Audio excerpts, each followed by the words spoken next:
Good evening, everybody. This is Mike Monty, one half of Long Island's #1 pro wrestling broadcast. We're produced out of Indie Music TV in New York. That's Ron Conkema, New York. Yes, again, that's Indie Music TV.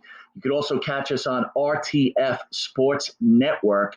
That's RTF Sports Network, the #1 growing streaming sports network on the air today. Catch us every Thursday from 8 p.m. to 9 p.m. Yes, we're their anchor show.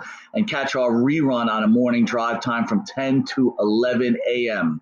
You could also catch us on the Monty and the Pharaoh YouTube page, the Facebook Live Monty and the Pharaoh page, Twitch TV Monty and the Pharaoh page, Spotify, iHeartRadio, Anchor, or any streaming network.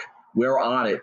You can find us anywhere. Also catch us on New York Cable, Channel 115, every Tuesday from 8:30 p.m. to 9 p.m. Also catch us Saturday mornings on Channel 115 from 6 a.m. to 6:30 a.m. And catch us Saturday morning at 1:30 a.m. on Channel 20. Soon we'll be coming to Amazon, so catch us there also. We want to thank everybody for the support. And again, please catch us every Thursday, 9 p.m. to 10 p.m., Monty the Pharaoh, Long Island's #1 pro wrestling broadcast, new, old, endangered, and let's have a little fun. Talk to you soon.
Hey, wrestling fans, Mr. Technical here, Barry Horowitz. When I listen to broadcasts in Long Island, I listen to Monty and the Pharaoh.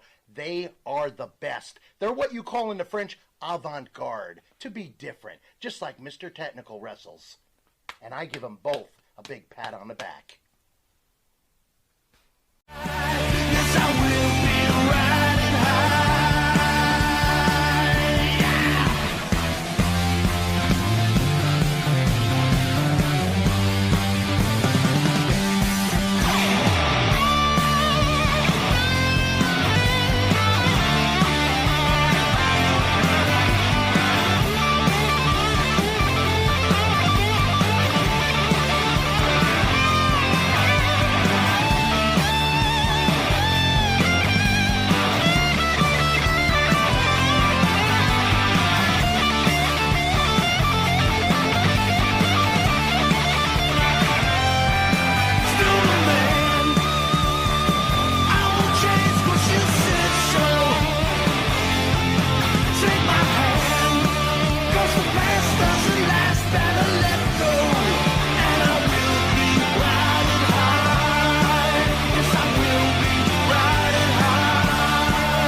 All right, welcome back to Long Island's #1 pro wrestling broadcast. Monty Nefaro, only seen here out of Indie Music TV in Ronkonkoma, Long Island. It's another Thursday, and we're welcoming all the fans back to Long Island's #1 pro wrestling show. And at the board is our #1 producer. It's Matty Ice. Hey, Matty. So, Matty, what happened? Your car broke down? What's going on, bro? Yeah, the starter broke down once more. This is a tale that happens too many times. Dude, this snow cost me so much money to do both my houses. What about the Faro's car? The Faro's car cost almost $1,000 this week. What about me and Matt are going to be walking to the studio next week? Life's rough, man. This storm sucked. If anyone didn't know, that's the star of the show, Mr. Jimmy Faro. He's to my right. Jimmy, how are you, buddy? Oh, the star, yeah. I'm doing all right, I guess, when I'm not paying for the repairs on my car. I'm doing fine, yeah. How you doing, folks?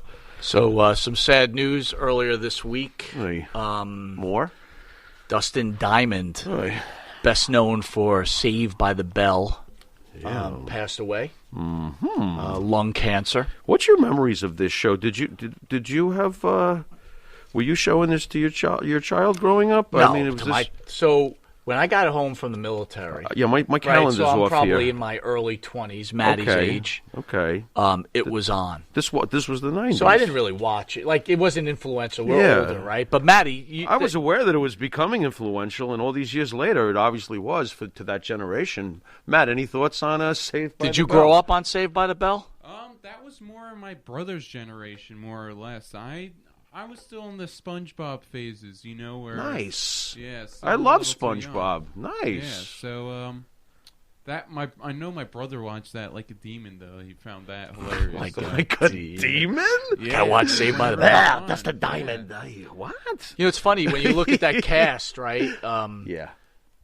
He's the memorable one. Well, the one to me. the one girl, Tiffany, she moved on to 90210. Okay, good career. The other obviously. one, Elizabeth Berkley. Look at you spitting out. No, you Well, didn't watch it, huh? Wait, no, hold on. I want to explain something. Oh, my God. Wait a minute. God. Is that a Saved by the Bell lunch pail? No, it isn't.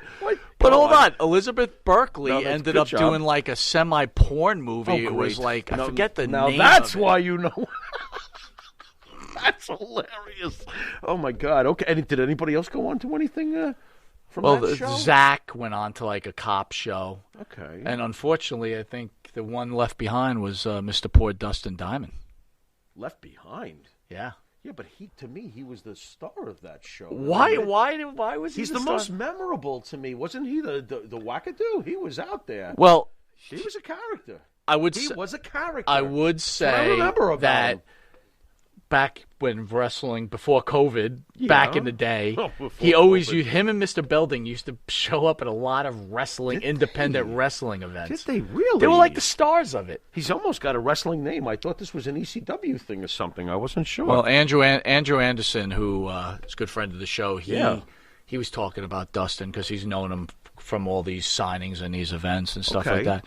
And from what he explained to me is Dustin was sick well back into September and wasn't getting any help. Can I ask what he passed from? I don't want to sound like I've been like, lung cancer. Oh.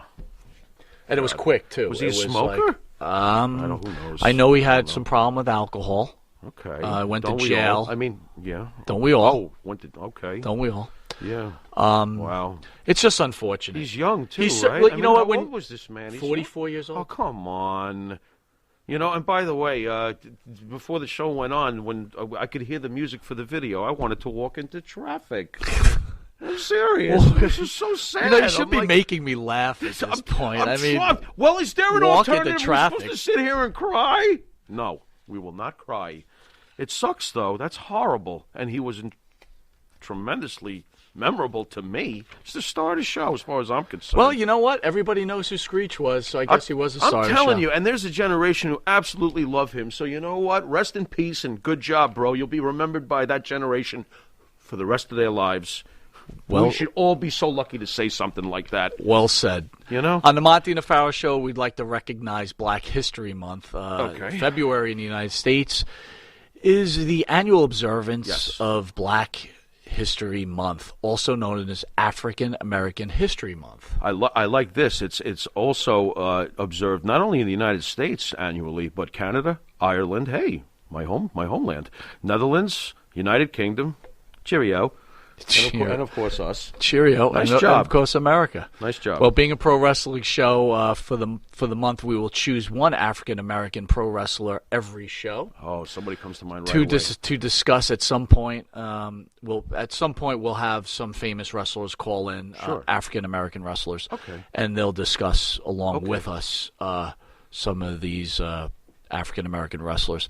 So this week we're going to recognize the natural Butch Reed. Oh, the timing. Unfortunately, Butch Reed suffered a heart attack last week, and our prayers go out to him and his family. Was there 2 heart attacks? Was that I heard, falsely reported? I heard 2.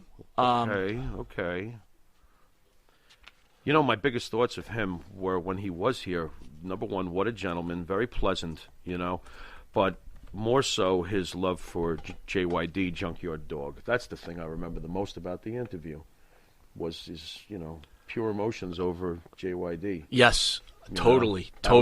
He's a good man. I hope he gets better quick. Not to get off subject, modern day warrior Billy Jack has been missing. We do have Billy Jack's phone number. His number's not working. What's going on? But just surprisingly enough, James Terry, private investigator for Pro Wrestler, will be on the second half of the show, and we will talk about Billy Jack Haynes. I've actually sent him out looking for Billy Jack Haynes, and we're going to find out what he's come up with. Oh, boy. But back to Butch Reed. I'm sorry to draw you off that. Where does Butch end up in the annals of pro wrestling history, according to the Pharaoh? According to I love how you throw it all on me. I better say good things. He's a main event guy, obviously. One of the major players of his time period. I think you love him a lot more than I do, but I'm still curious about that. I don't remember. I feel like we missed some of his greater days when we couldn't see him in other territories. If that makes any sense. We saw some of him, but we didn't see all of his... It's funny, when he came to the WWF at the time, he was coming from, I believe, obviously the Louisiana territory, right? Obviously NWA area. Yeah, right, so he came in, dyed his hair blonde. He was called the Natural. I like that, by the way. The one exciting part about Butch Reed for me was that he was really going to be the first black Intercontinental Champion. He talks about it on the interview. You could go to the Monty and the Pharaoh page and see that interview. He just decided not to show up. He said he was tired. They ended up giving it to Honky Tonk Man, and we obviously know where that ended up in history, did right? that alter history. That did alter history. Wow. But a lot of people seem to forget that Butch Reed joined Ron Simmons with Doom. And at the time, and maybe if you look at history, Doom was one of the great tag teams in the history of pro wrestling, in my opinion. Thoughts? Way up there. You know how much we love those bruising tag teams. Yes. We've always been a fan of those bruising tag teams. They were badasses. You had no argument there, I'd like to go back and watch a bunch of videos on them to further formulate my thoughts on Doom as a whole, but definitely memorable, definitely badass. Well, remember when Butch said that Ron started doing business for himself, and he became world heavyweight champion after Doom, right? So I think I got the timeline. Right. Oddly enough, you talked about how Butch Reed could have been the first black Intercontinental Champion. He eventually gets paired up with the guy who becomes the first black world champion. There you go. Great Very point. Interesting. Very good point. Very too. interesting. Life is strange that way. I kind of like it. All right, what else we got? We'll be right back after this commercial break, and in a few short minutes, we'll have private investigator, pro wrestling investigator, Mr. James Terry. Stay tuned. You need a body shop? You need engine repair? Auto Excellence, Collision Specialists, 631-261-6420. That's 631-261-6420.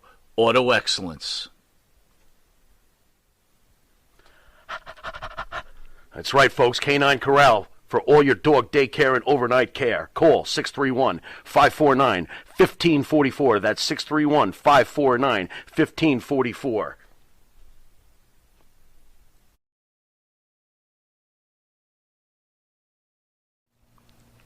And APB, American Protection Bureau, voted #1 best on Long Island for all your security needs. Call 631-390-9050. That's 631-390-9050. APB.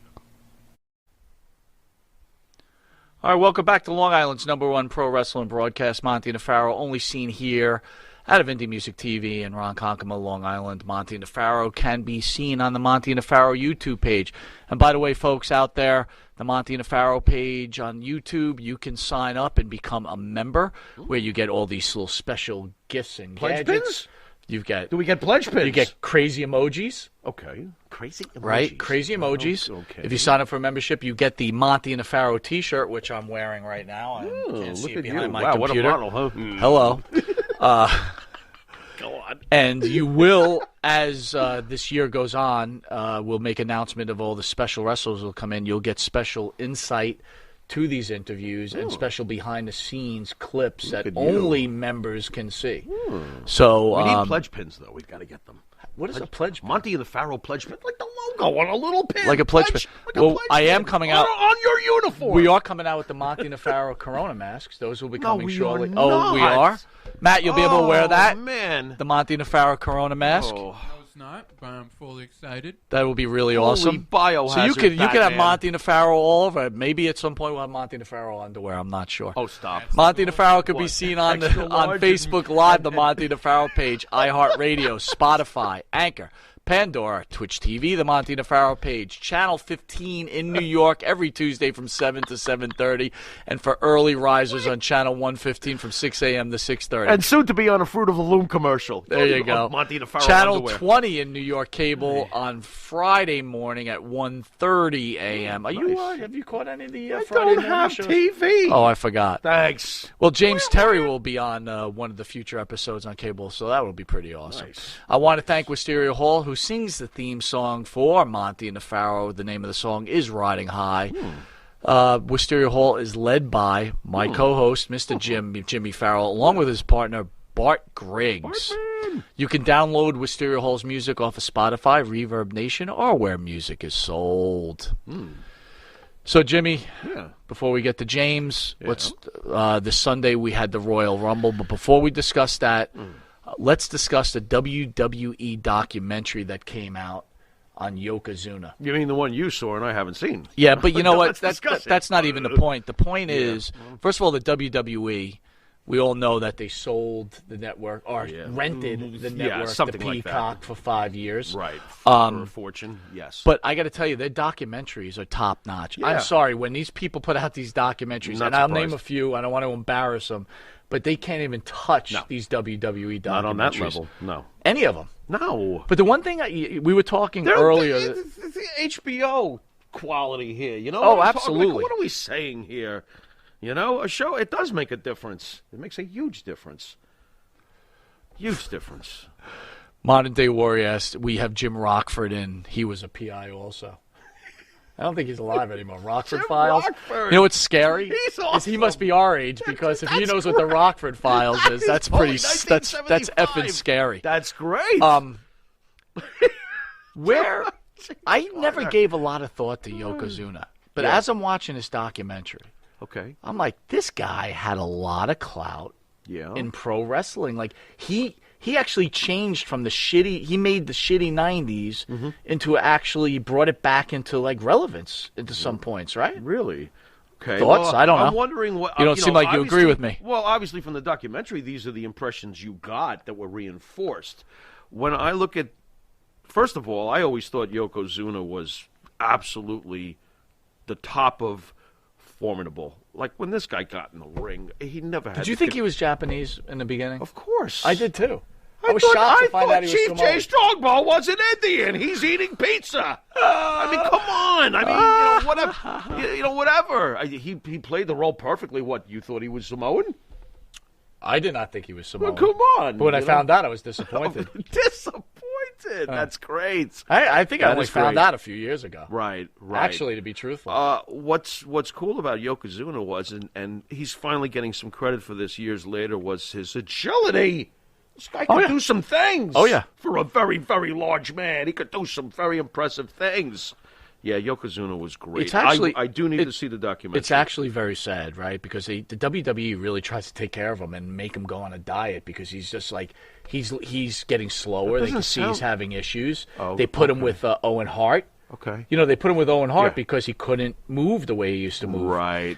And you're not to ruin it. Into the role of Andre almost towards the end. Yes, I understand. yes, very good. Well, that's very what happened good. with Andre and Haku. History repeats itself, I guess. But for all these WWE haters or these Vince McMahon haters that say he doesn't take care of these wrestlers, oh come on, it's like, boy, did they go out of their way to help this guy. Well, why should we talk about that when we could talk about the 3 or 4 that he didn't? Let's do that. Yeah, you know how it works. Like, life is perfect, that he's going to 1,000% take care of everybody. Not everybody's exactly nice to him all the time either. Does that get lost? That's true. It's a good point. point. Let me sue you 7,000 times because of a headlock I took back. You would think at a point Stop like, it. why isn't he help superstar Billy Graham? It's like, dude, you trash the guy on a regular basis. Man, At some point, when do you go, screw you, I'm not helping you I'm anymore. amazed the two didn't step outside. Let's just get this over with already. You Absolutely. said you seem to never know when to shut up. You're right. What the fuck? People are unbelievable. They really are. Edge is your 2021 Royal Rumble winner and winning it from the number 1 spot. Right. Thoughts on that? Fucking incredible. I mean, now I have to put the horn on the cable thing. Damn it. Flipping incredible. I was amazed that, Edge went the whole way through. We did talk about it before the event happened, and we felt that it was either going to be Edge or maybe Daniel Bryan or somebody like that, but we had pretty much come up with Edge. Right. And a great performance. I am surprised at it. But he seems to be beelining towards Roman Reigns, and that's a sexy matchup. I think it's going to be him and Roman. Well, they're teasing NXT, right? He was at NXT yesterday. Edge versus Finn Balor. You'll be all over that. No, you won't. You will not be all over that. They'd be an amazing match, quite honestly. I would hate that match. You'd hate every second of it. I would hate every second. You would hate every First of all, why would you even do that? Like, you wouldn't. Wouldn't. Make any no, sense. It's going to be Edge and Reigns. So then Karrion Kross came out and said to Edge, don't count on Finn Balor. If you're going to go for this belt, you're going to get me. Yeah, don't do you. Yeah, Edge will die. Cross will murder him. Dude, Edge Roman Reigns is a hot that's the main ticket. event. Obviously, Hot main event. That's the ticket. So let's speak about ageism, right? We're older guys. Okay, we can talk about that. Could you speak a little louder? Go on. Goldberg, too old, but Edge, okay? Interesting. I do think Edge looks a bit his age. Like when he won after an hour in there, I could see somebody in there. But why 40s, beat up? Is it because Goldberg's been overplayed and Edge hasn't been overplayed yet? Goldberg is an easy target, and it's true that Goldberg is slipping in the ring. Even the jackhammer, and that, by the way, that was a serviceable. They did their job. It wasn't that great to begin with. Okay, let's get realistic. It was in his prime. Dude, he jackhammered the Giant, known as Big Show today, back in '98 in WCW, and held him straight up in the air, 450 pounds or whatever the young Giant was, and boom! Nah, Goldberg's jackhammer used to be of legendary status. Whether you love him or hate him, you'd be ignorant to say anything else. I just want to go back to he's getting older now. I want to go back. Showing. I want to go back to the Yokozuna documentary. Yeah. Joe Han says out there, Heroes of World-Class Wrestling, the story of the Von Erichs is way better than any WWE documentary ever made. Okay. I would say this. That's his opinion. I would say the downfall. But the Von Erich documentary made by the WWE is top notch, and I would say it's actually better than Heroes of World Class Wrestling. I've seen that documentary. I know, and you're a huge Von Erich fan. I am a huge Von Erich with fan. your opinion. And I will also say this: it's an opinion. If you're going to look at any documentary, I'm sorry, the Andre the Giant documentary is the cream of the crop. All right. You know what documentary I loved, but was that A&E? Wrestling with Shadows with Bret Hart. Wrestling with Shadows. Incredible documentary. Honestly, I think that's the best one I've ever seen. You know what? That is a great one. Quite honestly. You know what? And I just watched that the other day. And that's A&E, isn't it? Or something like that? Or that's the channel it was on. I don't know. Losi Burns says Yoko was fast for his size. Sure was. Agreed. Awesome. Absolutely. Sure was. Back to the ageism thing. Yeah. I think it's a Goldberg thing, dude, because people are jacked up about Sting being back. Really? Sting? Goldberg is you were jacked up of Sting, right? I always like to see Sting. I'm cool with that. He's going to be very limited in the ring, though. There's only so much. Darby Allin says he jumped the fence. He's ready to go. Okay. He was able to get over a fence, so he's ready to wrestle. Okay. All right. Did they do the ropes too? What about those drills? What about the crap that your boy Jericho gets? Jericho gets it all For the his time body because now. Jericho's developing what I used to call it with you back in the day. I used to call it flare chest. Our old man body, right? You could call it that. I think that's kind of, that's kind of rough, but hey, it's a rough world. It's a rough It is. world. People aren't nice anymore. I don't think People Jericho's have body is keyboards that and just bad, go to off. be honest with you. I think he Are you looks like a kidding me? 50-something-year-old guy. Honestly, if I woke up one morning and that's how I looked, I'd be like, "Wow, what happened to me? I rule." I'm not sure I'm digging his tattoo though, dude. I don't like What? that arm the sleeve latest, tattoo. well, at least it's not a Pepsi logo or something. So look, Oh! well, I think what we're realizing right now is that we're older, Oh, I've realized There's that a for lot of quite a older while. fans. Sucks. I mean, and the younger fans like the they don't want to see the older guys, I guess. not necessarily. I think that Goldberg is an easy target, especially for the internet type fans that love the modern Oh, they just want style to throw of their wrestling. little stab points in. They just want to say People something. like to take shots. That's the bottom line. I don't actually enjoy doing it. I don't go on a keyboard every day and do stuff like that, but I know a lot of people do.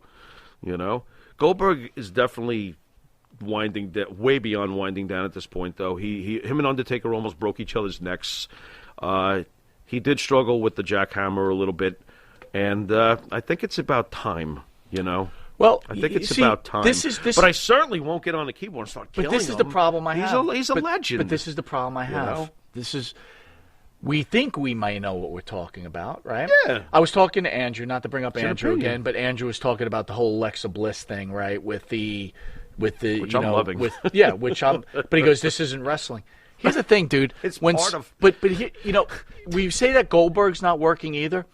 When you just rent your network out for $1 billion, Something's working. something is working. Something's I don't know working. how else to say it. Yeah, something's You working. you can't argue the point. There are still Life millions is. there Listen, are still millions of people watching wrestling. if It's you just want, not kabillion. if you want to be the you know? starving artist, or I'd rather have the fucking $1 billion. I have to be honest with you. Is that why I'm so hungry? I'm the starving artist. What they're doing to wrestling is ruining the creation Oh, that I had. stop. I'm sorry, Would you dude. stop? $1 billion. I can't say it They're enough. the same people who worship a guy who keeps his hands in his pockets. Yes. Please stop. Stop, guys. Come on. And by the way, what Alexa Bliss is doing is not wrestling. Then Damien the Snake has to revoke his license. What are you doing in the ring? This is not wrestling. Come on. You're right. It's all part of it, You're right. You're right. And I Andrew Anderson is a wise man. He knows his wrestling. So Andrew, next time I see you, we're going to put 666 on your forehead. Oh wait, no, Severn didn't even go for that. So I guess we won't do that. Johan says this might be the very last go-around for a lot of these 80s and 90s wrestlers. If you want to see these 80s and 90s wrestlers, we'll put an announcement out of who we got coming in for the next couple of weeks. I think everybody, or the next couple of months, I'm sorry. I think everybody will get excited. Again, go to the Monty Nefaro YouTube page. You can join, become a member.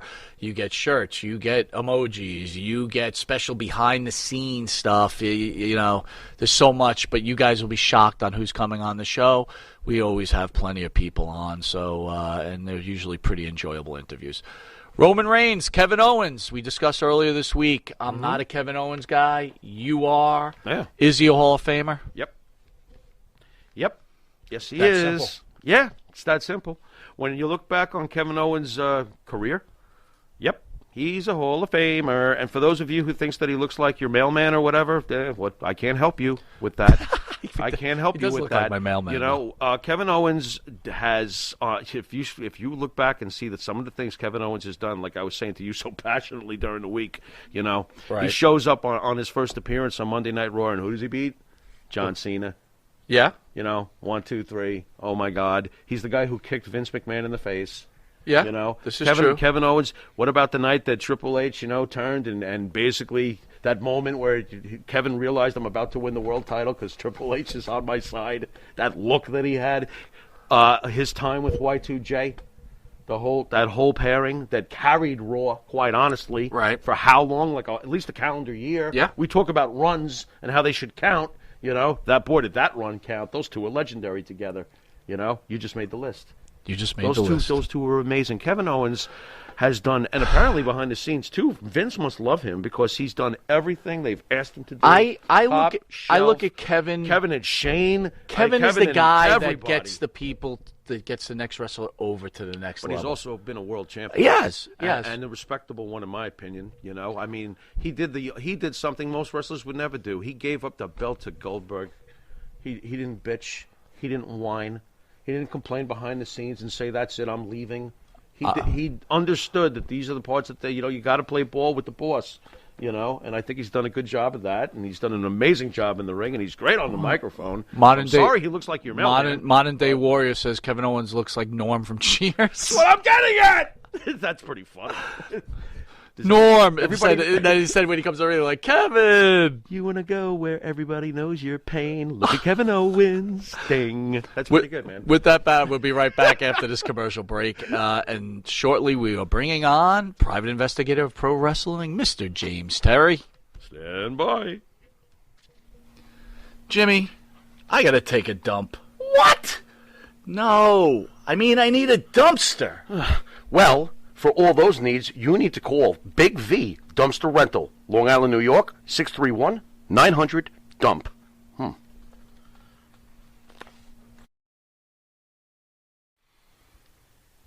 The Monty and the Pharaoh Show is brought to you by... Because wine is your second favorite four-letter word.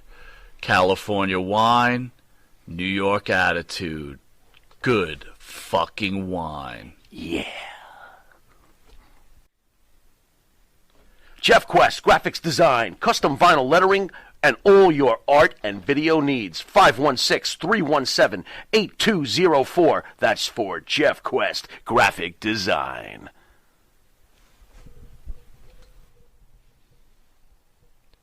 Welcome back to Long Island's #1 pro wrestling broadcast. Monty and Pharaoh, seen every Thursday, produced at Indie Music TV in Ronkonkoma, New York.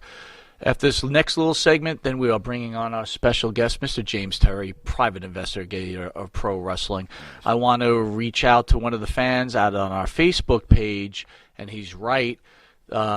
Elizabeth Berkley, the movie I was talking about, is Showgirls. Okay. Dude, you should catch it. Showgirls. You will enjoy. It is a hot mess. Hot mess. It's a hot mess, Interesting. man. Okay. I'm intrigued. Okay. You will love it, and it's probably free. So why does it ring a bell? It's ringing a bell to me. Bianca Belair, we chose, wins the Women's Royal Rumble. Thoughts? I guess it's. Dude, I couldn't take that speech afterwards. I almost the fake crying. I couldn't. It was really bad. That was really bad. You know what's funny? They're all falling for it on the reviews. Like, wow, that was so moving. That was so inspirational. Are you serious? Dude, I want to vomit. That was so fake. That was horrendous. It was horrendous. Thank you for being honest there. Oh my God, horrendous. I was like, stop. This is so bad. I'm like, stop. That was me. Whatever. I thought it was terrible. It was bad. But she's a tremendous wrestler. There's no doubt about that. She does nothing for me, just for the record. She's got a good body. That doesn't even equate with me. I got you. She's she's a killer body, right? She's a killer shape. Yes. Absolutely. Good wrestler and all, but it does nothing for me. But I understand why they did this. She's been pushed well on the card. She's been pretty damn good. So okay.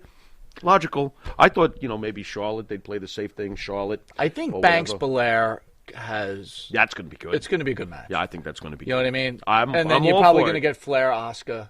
Yeah, which, I think so. You know what? WrestleMania's turned out to be a big deal. Well, as usual, it'll probably be a pretty decent card, Were you shocked that we did not get Lesnar, Cena, Punk, or Becky Lynch? No, because... None of them? No, because...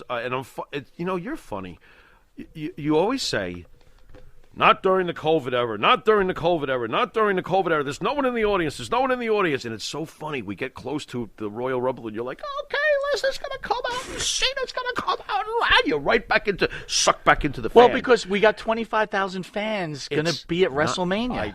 I still don't believe it. I'll believe it when I see it. And I just feel like there's no reason to pull a trigger without the fans.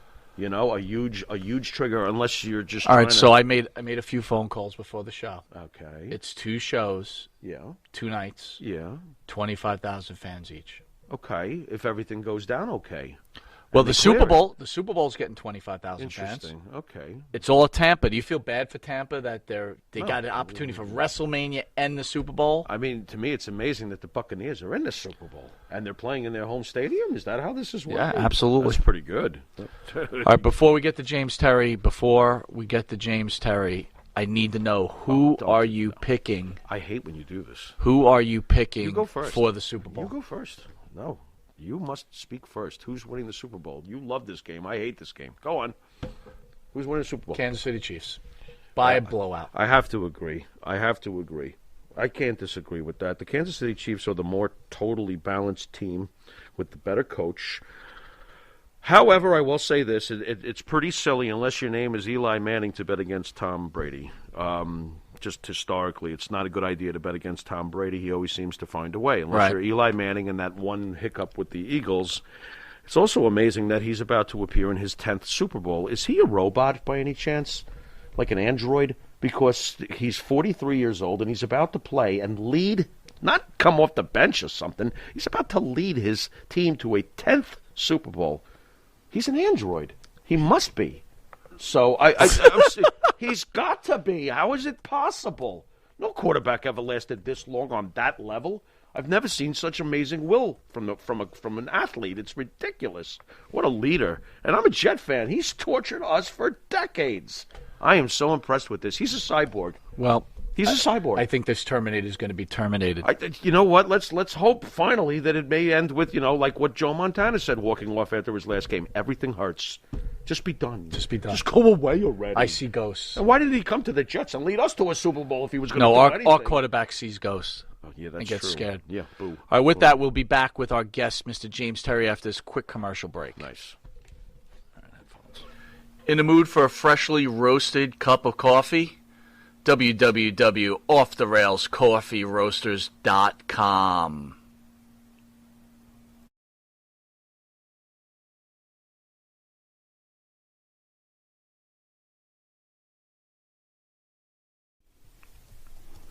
And Nitro's Garage for all your automotive needs. Call 646-675-2349. That's 646-675-2349. For all your automotive needs, Nitro's Garage. Ask for Jack. Elm Logistics for all your logistic needs. Call 631-299-3595. That's 631-299-3595. Elm Global Logistics. Pride, performance, and partnerships. Welcome back to Long Island's #1 pro wrestling broadcast. Monty Nefaro, seen every Thursday from 9 p.m. to 10 p.m. out of Indie Music TV. So we want to welcome our special guest, Mr. James Terry, private investigator for pro wrestling. James, how are you? Welcome to Monty Nefaro. Hey, guys, thank you so much for having me. I've been listening to your show, but you guys have just totally whiffed on a couple of points. Can I give them to you? Yeah, let's hear it. All right, we're going to go Saved by the Bell. I'm 43 years old. I absolutely love the show. I watched it every Saturday morning in between wrestling. So the biggest star to ever come out of that show was Leah Remini. Did you know she was on that show? Of course. She was in the that Summer Beach Club, right. 5 Leah episodes. Remini from Kings of Queens. Yeah. She would by far be the biggest star to ever come out of that show and headlined a network program for years. I think she was only in maybe 1 or 2 seasons, but yeah, she was like a cabana girl or something. But I got a real quick story about Saved by the Bell. I was playing in a college football national championship game in 1995 in Long Beach, California. I played at a junior college football program down there as a place kicker. And the night before the national championship game, they brought both community college football teams in for a dinner and a dinner show. The star of the show was a former Saved by the Bell cast member. Now, growing up and watching that show, I knew exactly who he was. And none of the guys on the team, if there was 125 football players, I would say 121 of them were black guys. Black guys in the 80s and 90s did not watch Saved by the Bell. But the guy that was in the show was this man. Do you remember Max? Max? Max? Yes, his name was Max, and he owned the restaurant that all the kids in Saved by the Bell went ahead and ate at on the weekend. Oh, that's right, Max's. Okay, yeah. Max says that's correct. So I knew who he was. He's a phenomenal magician. So he was up there. It had nothing to do with Saved by the Bell. He's the host of this MC, and I wait until every football player from both college football teams leaves this dinner show to meet him. And I go up to him, and he pulled a duck out of a hat. He was an incredible, kind of like a David Copperfield light. I'm the only guy in the whole audience that knew who he was, and I go up to him, and I said, what am I going to say? What am I going to say? So I went up to him, and I said, hey, why wasn't Kelly Kapowski here? And he looks at me, and he takes a drag in the cigarette. He blows smoke in my face, and he goes, fuck off. And that was the only close encounter with that show I ever had. And then I saw him years later in Las Vegas. He was doing some magic out there. But Leah Remini by far is the biggest star to ever come out of that show. Right. Dustin Diamond, what a tremendous talent. He was the horse shack of our generation. Yeah. Well, my point is that he was the most memorable character. I don't even remember Leah Remini being on the show. So there you go. Yeah. And Kevin Owens in the Hall of Fame. Should we get like King Kong Bundy in there first? Oh, absolutely. There's a whole bunch we can get in first. The list is very long. So we were going through the list of Hall of Famers. Real quick, before we get into what you do, let's see how much you know about Leah Remini. What was one of her first movies that she made? Oh, wow. That's a good one. I would have no idea. I don't know. What was she in, like an HBO Skinamax type deal? You remember the movie Old School? I do. She was in that. Yeah. She's... What about I Was a Teenage Scientologist? You ever seen that one? Absolutely. She was a Scientologist. Oh, awful. All right, anyway, let's get to the matter at hand. So, James, welcome aboard. So tell us a little bit about yourself for the fans who may not know who you are. Well, most people, almost all people, would not know who I am. That was kind of done intentionally. I'm a private investigator, and I work on missing persons and recovery cases. So what that would mean were the difference between like the Rockford Files, which was Gardner, or let's say any of the other Hawaii. What was the one in Hawaii? What was that? Hawaii 5-0? With the Hawaii. Any of the private investigators. I was going to say Magnum PI. Magnum PI. Who knows a lot of different things. All I do is missing persons and recovery work.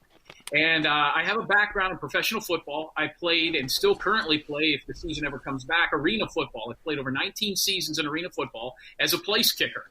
So most of my career has been spent in professional football. As my career started to come to an end, I didn't know how much longer I would play.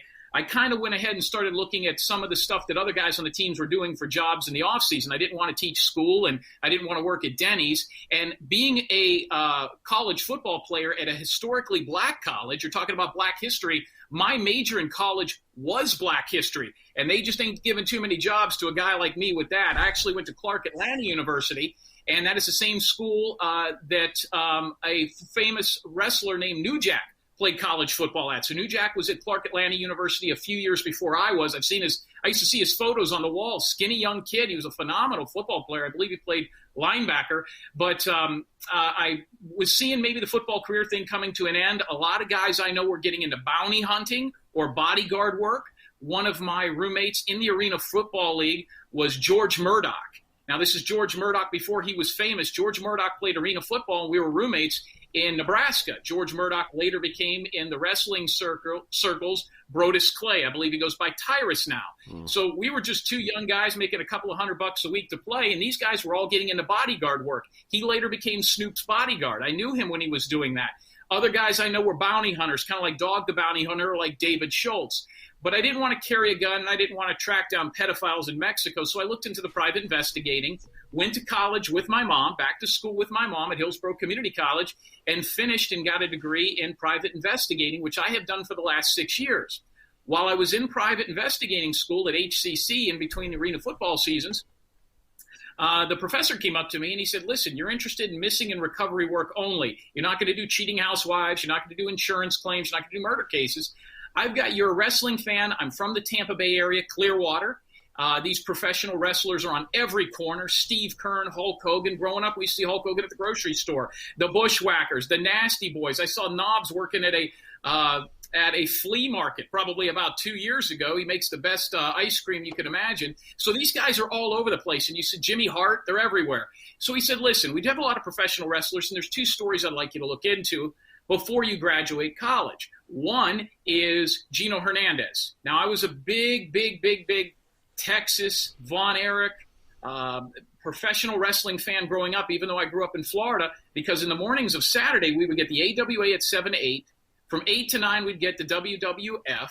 And then from 9 to 10, we would get World Class Championship Wrestling. Saturday night, we'd get Gordon Soley and wrestling from Florida, the Dusty Rhodes, the Sullivans, the whole 9 yards. So I got 4 hours of professional wrestling in 4 territories on a Saturday growing up, in between Saved by the Bell. So I grew up watching wrestling. The professor looked at it. He says, you got 2 cases here, Jake Roberts and Gino Hernandez. Gino Hernandez's story to look into scared me a little bit because of the homosexual vibe that I was getting from it. It seems like in order to figure out what really happened to him, I would have to dig into his sexuality. I didn't really like that. The other one was Jake the Snake Roberts, whose sister went missing in 1979, the morning of Thanksgiving, Jolene Smith Rogers. So I grabbed that, started looking into it, and that's what propelled me to get taken on by Jake's sister, Rockin' Robin, who was the only world champion in the family. And she took me on, and for 9 months I did nothing but dive into Jake the Snake Roberts, Sam Houston, Rockin' Robin, and all the other siblings about Jake the Snake's missing sister. And that's how I got started 6 years ago, and that led to cases over and over again being called for professional wrestling. In fact, in the underground, I've been known as the kayfabe detective or the wrestling PI. I do other cases with celebrities, but professional wrestling keeps popping up in my world of private investigating, and Jake the Snake was the first one. So let's talk about Jake the Snake. As we know, Dark Side of the Ring, we were talking about documentaries, I believe season 3 starting, and there is one on Jake the Snake's sister. Did you have any involvement in that documentary at all? Well, Dark Side of the Ring at all with this particular episode? Yeah, what they looked to do, and I had seen most of those, and what they did on Gino Hernandez was phenomenal. And you guys, everybody has their favorite wrestling documentaries. I'll take Beyond the Mat every day and twice on Sunday, followed by both the Von Erich ones. But Beyond the Mat was the most real, gritty, behind-the-scene, human being, less Hollywood feel of a sports documentary I've ever seen. I mean, that's one of the best documentaries I've ever seen. Well, so I had seen a little bit about what Jake had said. But yeah, I started working with them, and the story kept growing and growing and growing. And Rockin' Robin got interviewed, and they weren't going to do much on Jake's sister because the stories that Jake had put out for years was that she was murdered. There was blood all in the car. Total bullshit. It wasn't true at all. And I even called Jake and talked to him about that. So Rockin' Robin mentioned to these guys, listen, you need to get this guy on the phone. He knows all the wrestlers. He can find guys you can't find. And he knows more about my family and different family members and what happened to my sister than even I do. And he's worked on this at that point for almost 3 years. So 9 months straight while I was in school, and then 3 years total working with nothing but Jake the Snake Roberts, his family, and everybody. So yes, they did get a lot of their information about that one particular part, which is going to be 12 minutes of the 48-minute documentary that they will debut. And it's not only about Robin, I'm looking at some notes here, it's about Grizzly Smith and the whole family.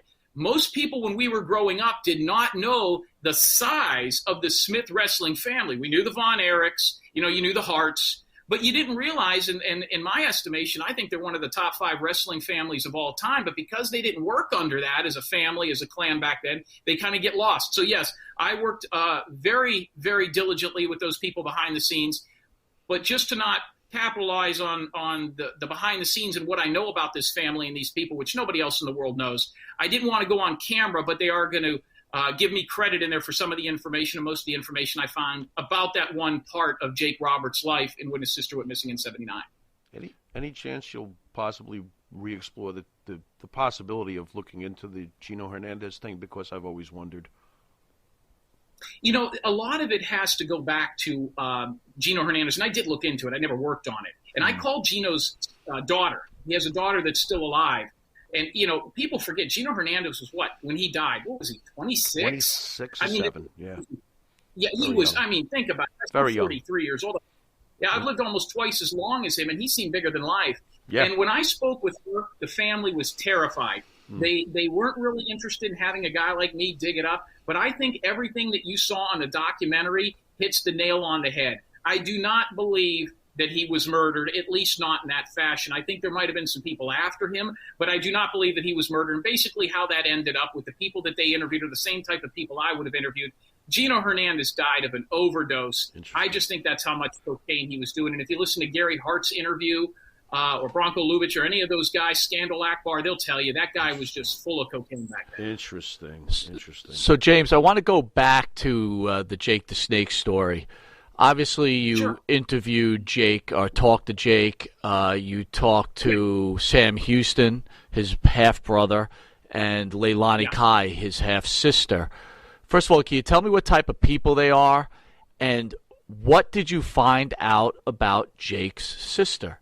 Was she murdered? Well, here we're going to go. Straight shoot, right? I mean, you want my undivided, unedited account of this. Sure. Jake the Snake Roberts, and like a lot of people have said in his documentaries, is, in my opinion, one of the most incredible theatric performers in any sort of entertainment. You could put him up with Jackie Gleason, Johnny Carson. You could put him up against Andrew Dice Clay. Whatever type of an entertainer you were into, Jake Roberts was there. If he would have went into movies, he'd have been phenomenal. If he would have been in professional wrestling, he was phenomenal, no matter what that guy would have done.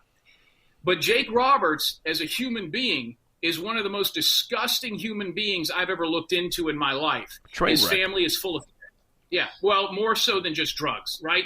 So his family, and he's even admitted this on some of his interviews, is full of pedophilia. His family is full of incest. I mean, technically, Jake the Snake Roberts was born out of a rape. He's been very public about that. What I found about his sister did not stray far from that. Now, this is the only full sister in that group of people that you mentioned. Rocket Robin's a half-sister, and Sam Houston is half-brother. In fact, Sam Houston might be half human being. That guy's an absolute train wreck, but I love him. He's a nut, and he has never given up his gimmick, no matter what's happened to him. But they were all very instrumental. So Jake Roberts is two totally different human beings at two totally different times. Now, I spoke with him 3 times. Jake Roberts and I's conversations in looking for his sister did not last long, because what I had found out, and the first thing that I told him is, Jake, where the fuck did you hear that she died and there was blood and $100,000 worth of life insurance? And basically, Jake Roberts' sister at 18 years old, for those that don't know, had already been on her second child. She was 18 years old, and she had a 1-year-old. She married a 50-year-old guy to get out of the house with Grizzly Smith, Jake, and the rest of them. Wow. She was kidnapped by her 50-year-old husband's ex-wife and disappeared. No body was ever found. The woman was arrested. She was indicted. She spent 10 years for kidnapping, but none in murder. But if you listen to Jake the Snake Roberts' accounts of the story, it's a lot more sensationalized. It's more gory. Jake was phenomenal with people that will believe and that he can prey on your emotions. He can tell very quick what side of the fence you're on. Are you a fan, or are you looking into this as business? I looked at this as business. Jake was no different than Rocket Robin, than their brother Joel, or any of the other people that were involved in this that had nothing to do with pro wrestling.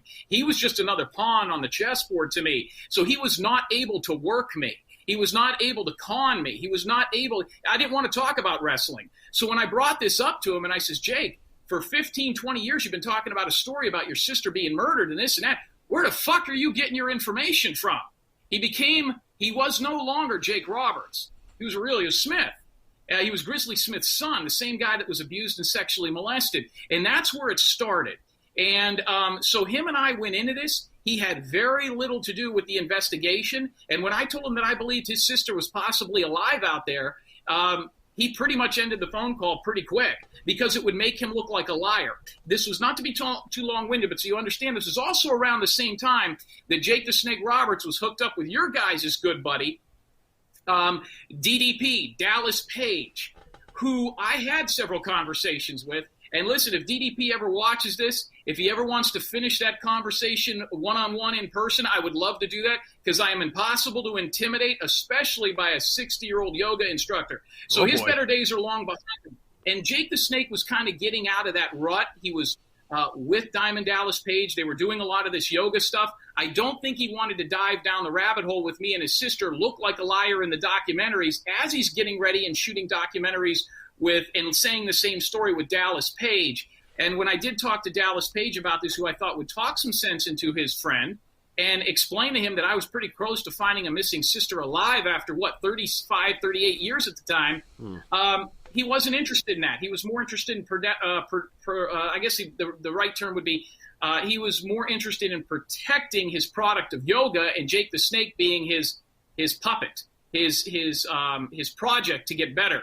Dallas Page was always, is always, and always will be a mark for his own gimmick. And I told him that on the phone. So this involves a lot of different people, but Jake the Snake is probably the smallest part of the story. His sister is a way bigger story than he was. Did DDP threaten you? Did you at any point get any threats for your work? Were you trying to uncover here? DDP never threatened me. DDP, the only thing Diamond Dallas Page did in a conversation, which, by the way, my last name is Terry. When he called me, he thought I was Hulk Hogan. So when I answered the phone, he said, Terry? And I said, yeah. He goes, Hulk? Hootie?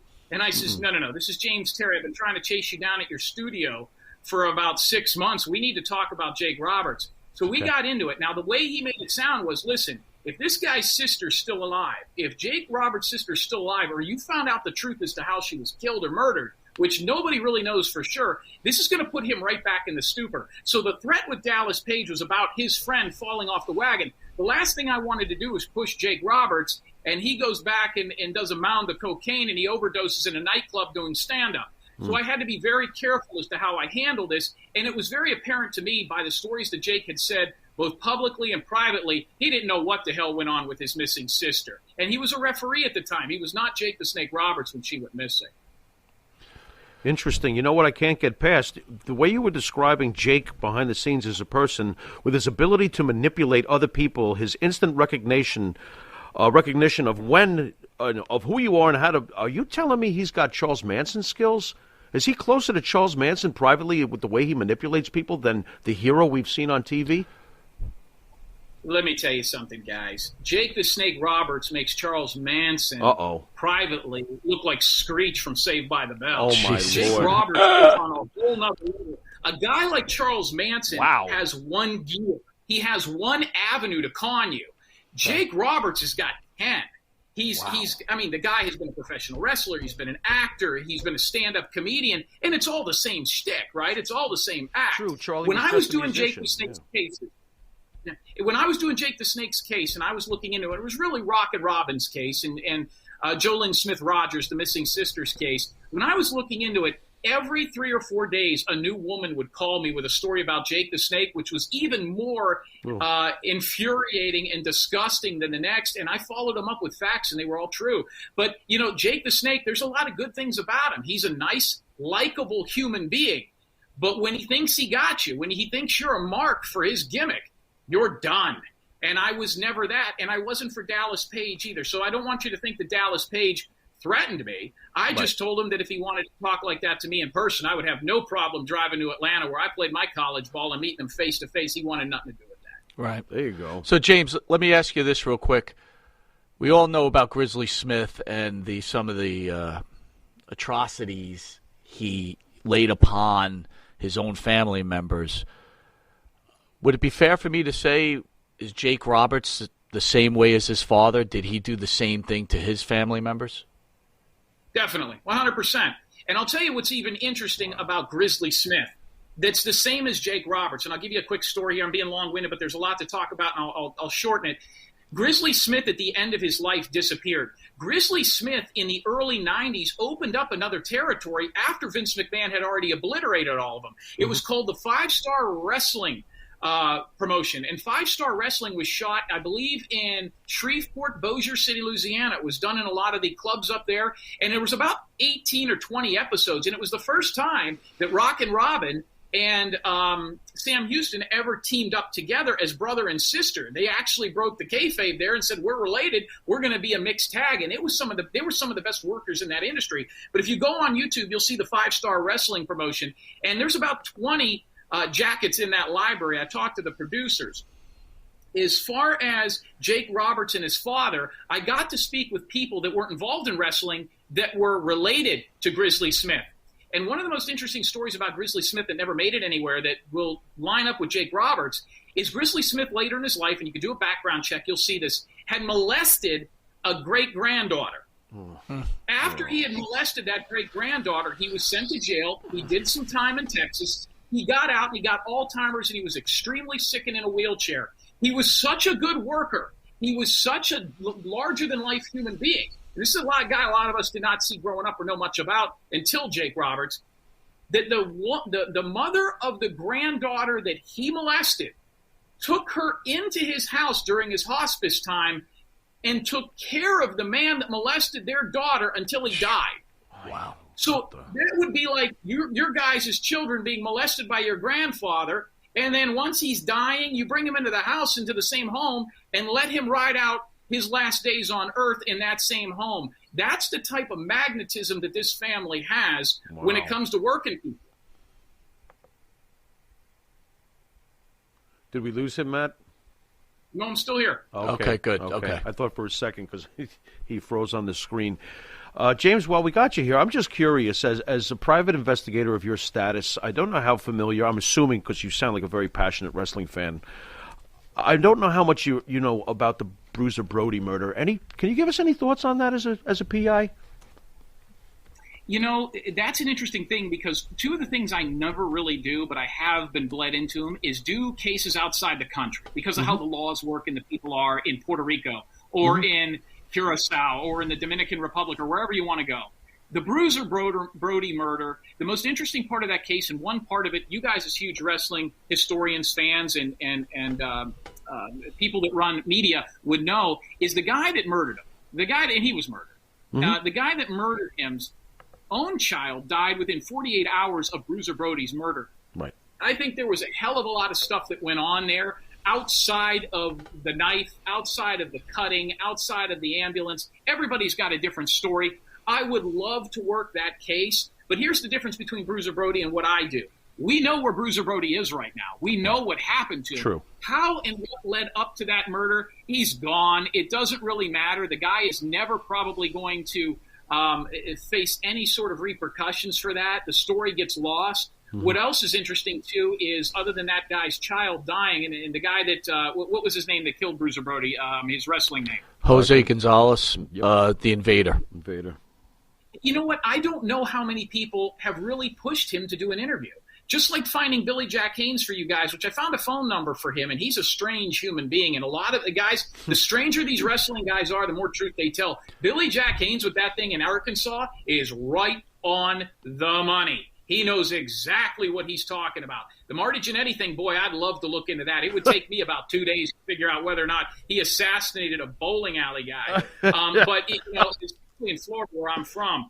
And by the way, guys, let Marty Jannetty know I worked for a doctor, an ankle specialist, one of the best in the state of Florida. I did some work for him. Okay. He's waiting on Marty Jannetty. We'll see how bad those ankles are pro bono. He just needs to get in contact with me through your show, and because of your influence of putting me on here, I'll take care of Marty Jannetty's ankles. But I might do something in trade-off, which is the name of that bowling alley.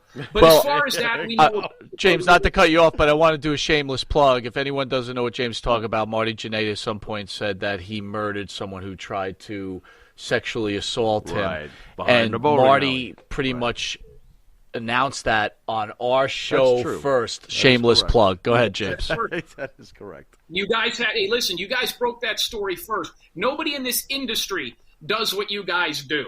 I don't care what kind of mask they put on, what country they're from, or who they're married to. Nobody works the media like you guys do with professional wrestling. Nobody gets the guests. Nobody gets the info, and you broke that story. And, man, I got calls about that for 3 or 4 days. And I get calls from wrestlers all the time that want me to find stuff that are less than a missing sister. Could be Hulk Hogan's. I got a call to find Hulk Hogan's boots from the WrestleMania 3, which, by the way, guys, Joey Morella should be in the Hall of Fame. He was the third guy in the ring for Hogan and Andre. Put Joey Morella, Gorilla Monsoon's son, in the Hall of Fame. The guy gave his life to the business, and it's one of the most fascinating stories. I would love to look into that case, but I get calls to do all kinds of different cases.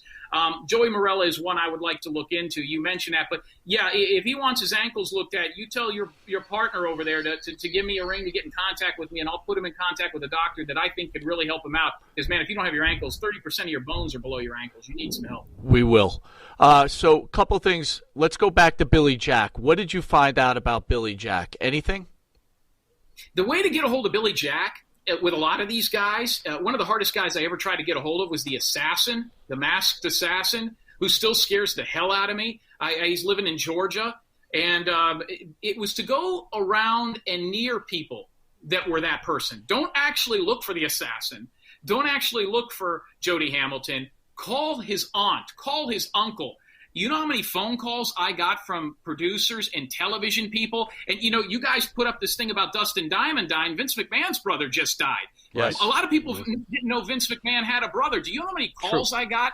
Even I'd say 2-3 years ago, with people in media outlets wanting to look into Vince McMahon's brother, who had I think he did something with a steel company or something in Texas, and they wanted to find that guy. He was very easy to find. So the way you find guys like Billy Jack Haynes or any of these is go to people that either lived with them, dated with them, or that they screwed over, and they're more than willing to tell you where they are. If you try to find Billy Jack, you never will. It's the peripheral that catches these guys, and that's why I've been successful at working with these wrestlers. The Dan Crusade is asking, do you know anything cool about the Dino Bravo murder? Yeah, Dino Bravo, I want to tell you, and this is really going to blow this one, I don't think that was as sensationalized as a lot of people think it was. I think basically what Dino Bravo is you have to remember Dino Bravo from his early career, before the blonde hair, right? When he was Dino Bravo and wrestling in other promotions, he was a top guy somewhere else. By the time we saw him, if you're 40, 35, and he was already a mid-card guy at best. I think he was just a guy that thought he was bigger than life. He was invincible, bulletproof, and they proved that, no matter how big you are or if you believe wrestling at the time, you're not going to outrun or beat a bullet. And a bunch of them got him. So I think that he ripped off the wrong people, and he was gone. And there's another story of a guy that if it was in the United States or if it was any other guy or if the media was a little bit different at the time, a lot of these guys, Gino Hernandez, it was a 1:27 blurb on a wrestling show on Saturday that he was gone. Unless you were in that Texas market, nobody knew he died. Right. There wasn't, the news outlets in Seattle weren't covering it like they were Chris Benoit. But Dino Bravo died because he ripped the wrong people off. It is that simple. We know what ended up happening to him. Some of the other ones that are a little bit more interesting than Dino Bravo would be Joey Morella. I would love to look into how Adrian Adonis died. I don't think that whole story is out there. The Chris Benoit thing is total horse shit. I don't care what anybody says out there. There is more to that story than could possibly be put out there. And I don't think it has anything to do with Kevin Sullivan, but there's a hell of a lot more out there. But does the family want to hire a guy like me to really dredge that up? And if I find something else, who else is it going to hurt? A lot of these people wanted the story to die. Rick Rude is another one.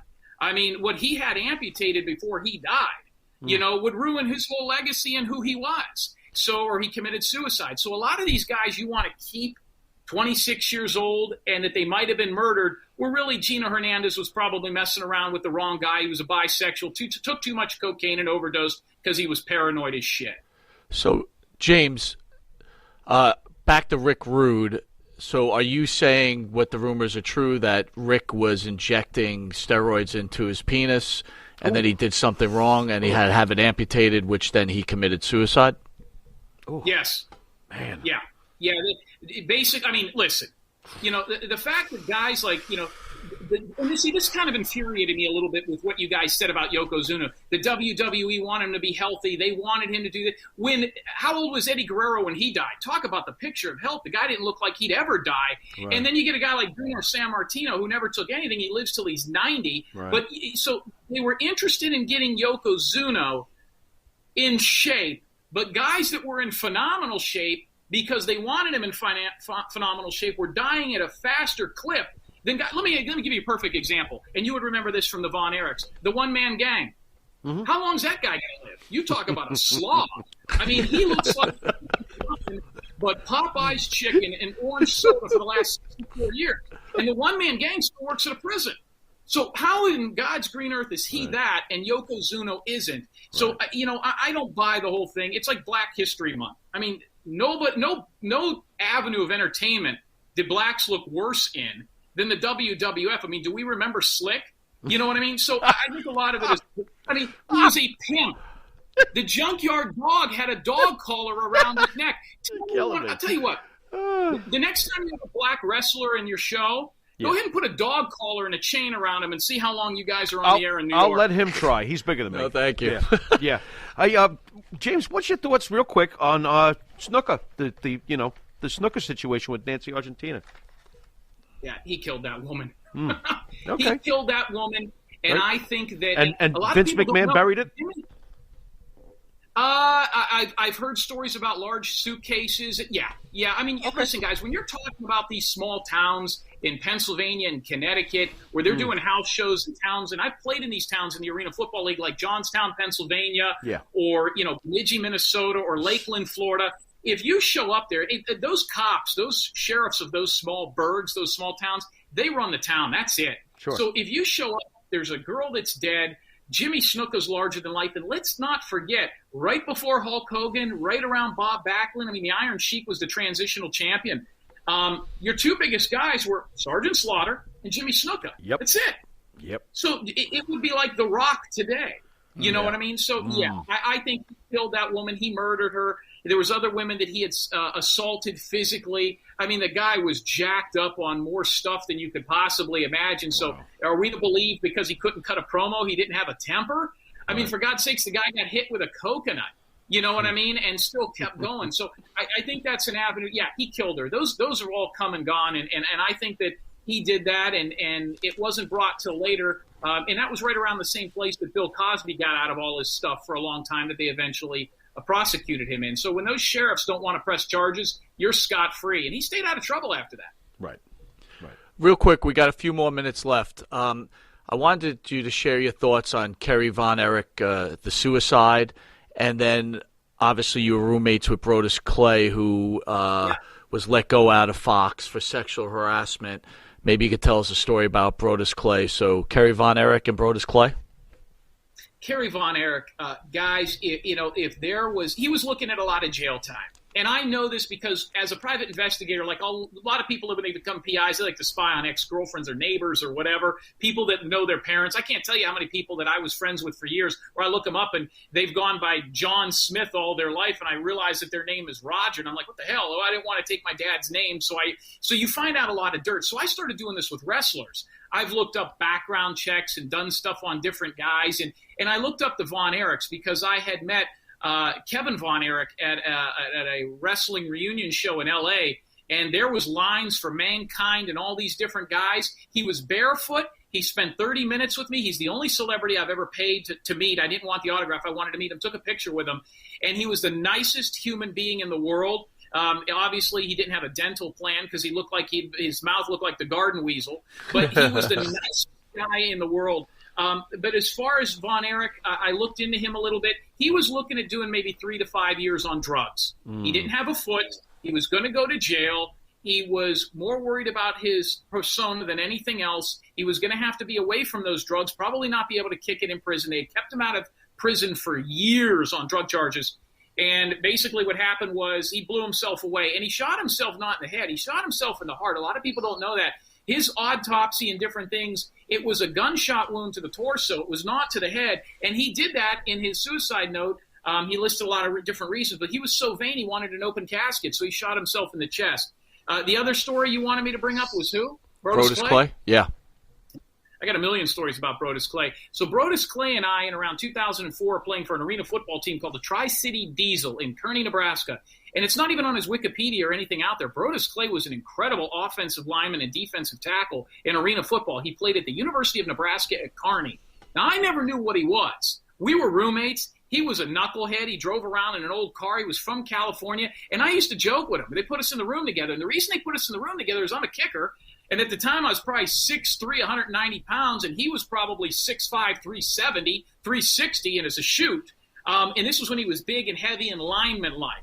Now he's gotten into that powerlifting look. And I used to always say, answer me one question. Are you a black guy? Like, what are you? You got blue eyes. You got a mohawk. You got blonde hair. Are you a black guy or a white guy? And so he was my roommate, and they put us together because if we roomed together, we were on the buses together. You had a little guy and a big guy. So he liked the fact that we would sit on the bus rides to these long trips with a little guy, and we watched wrestling together. He never had an interest in it as far as becoming a wrestler. So he comes – I had a car and he didn't. We stayed at a married dorm at the University of Nebraska at Kearney. And he comes to me one night. And he says, man, you got to do me a huge favor. He goes, there's a bar in town called the Holiday Inn Express Lounge. I need to go by there and drop some stuff off, pick some stuff up from a guy. And he was working as a bouncer a little bit. He goes, it's a big nightclub, 3 minutes. I don't drink. I never did drugs. And I never partied, went to strip clubs or all that. So I says, you know what? I'll drive you. So we drive up there. He goes in. He goes, wait out here. Keep the car running. I'll be in and out in 3 minutes. He says, just stay right here. He goes in. He comes out. He's sweating a little bit because he's a big guy. He takes his hat off. He goes, all right, let's go. We get in the car. We go back to the dorm, the dorm room. And he says, you know what? I'm going to go stay at my girlfriend's house tonight, who, by the way, I later found out he was banging the owner's daughter in town, which is one of the reasons his arena football career stopped. And the only black guy in Nebraska and on that in that state and in that area to be banging the white owner's daughter didn't go too well. So he goes, I'm going to go stay at my girlfriend's house. He goes, give me a call tomorrow. We'll go to practice together. You come get me. I says, okay.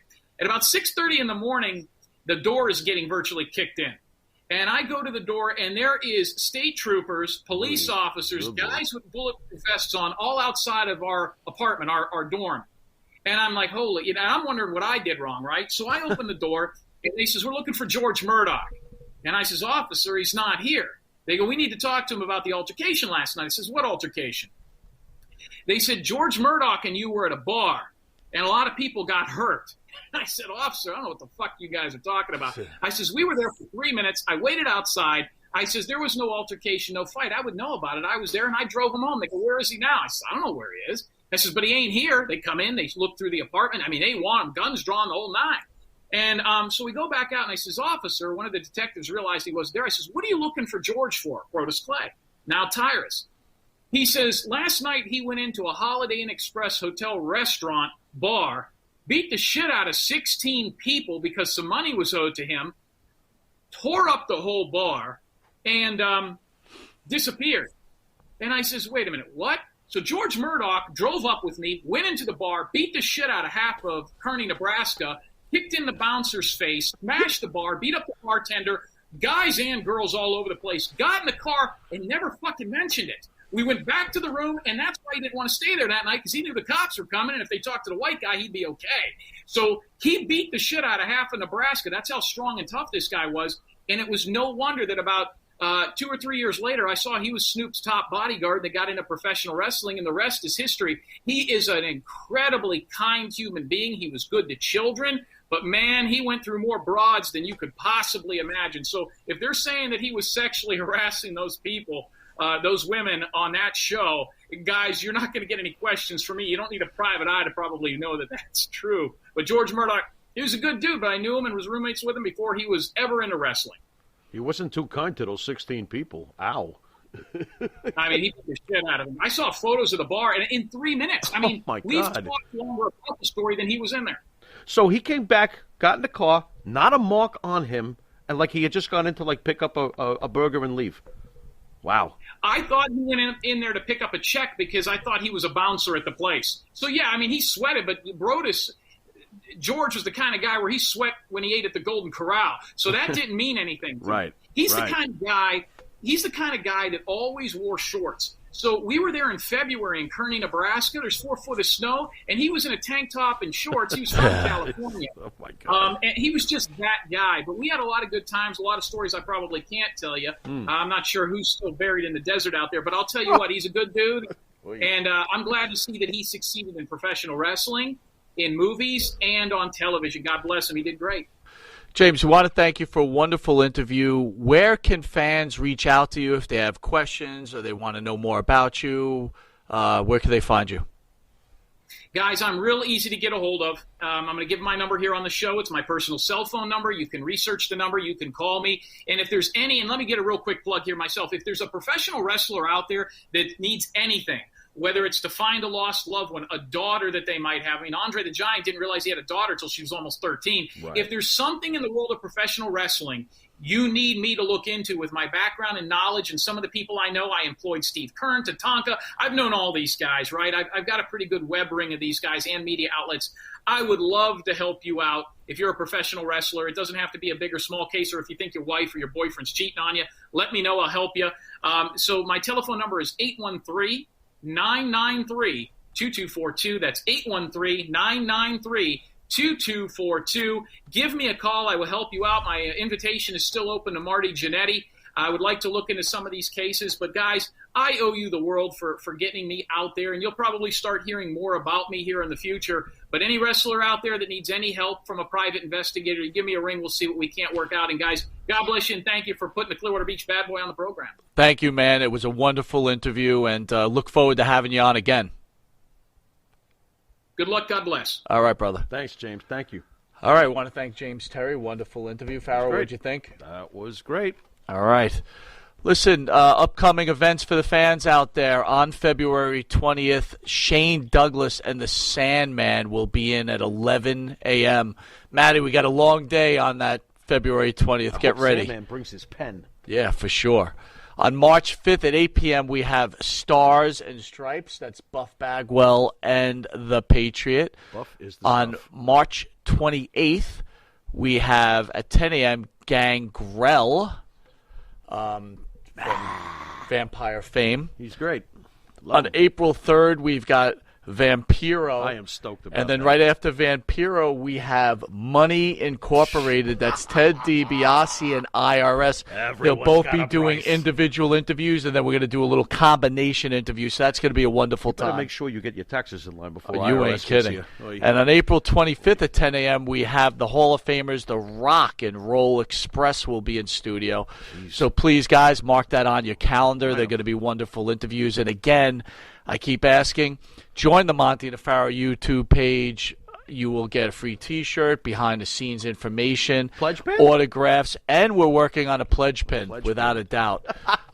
You've been watching Long Island's #1 pro wrestling broadcast, Monty and DeFaro, seen on the Monty and DeFaro YouTube page, Facebook Live Monty and DeFaro page, iHeartRadio, Spotify, Anchor, Twitch TV Monty and DeFaro page, Channel 115 every Tuesday from 7 p.m. to 7:30. That's New York cable. And for early risers, Channel 115, 6 a.m. to 6:30. And on Channel 20, Friday morning at 1:30 a.m. Farrow, thoughts about the show and some last comments, my friend. Just an excellent show as always. Rest in peace to Dustin Diamond. The Royal Rumble was great. Edge is not too old, damn it. And thank you to James Terry once again for a very, very insightful interview. He's got me rethinking about a few wrestlers, to tell you the truth. That was pretty revealing. Hey. Awesome stuff. Oh, boy. All right. You've been watching Monty DeFaro. I'm Mike Monty. This is the Pharaoh, and until next week, as I always say, later.